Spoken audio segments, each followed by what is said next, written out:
Learning walks at Washington Middle School promote teacher collaboration, focus on improving student outcomes, and share best instructional strategies with non-evaluative feedback based on a school-wide problem of practice.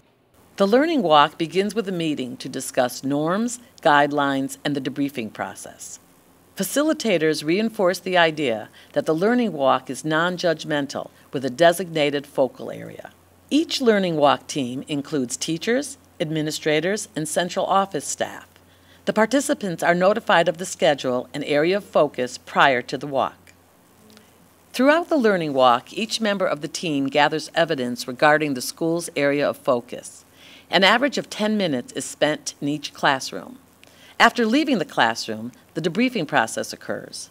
Team members share each classroom's evidence statements to develop emerging themes. Okay, so for the debrief process, we're going to take all of the data that we collected, and each person is going to put that data onto sticky notes. For each classroom observation sheet, you're going to use 2 or 3 sticky notes, and you're going to try to take ideas. For example, if there was a quote or there was some sort of fine grain evidence that you found, you're going to put it on the sticky notes. You're going to end up with about 15 sticky notes when you're done.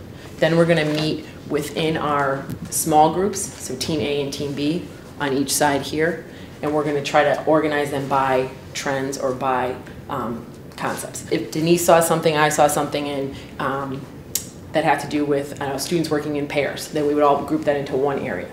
So we're going to try to group those trends, and we're going to try to remember to bring all this back to our question: what is the nature of student tasks that elicit higher level thinking? So when we're writing down our evidence on the sticky notes, we want to think of that as we work on this. Okay. So it's teacher feedback? Teacher feedback. All right, so you're stating that the teacher provided students with a rubric to assess their work. Once we get them all grouped in our 2 small groups, we're going to come back whole group, and we're going to answer these 4 questions.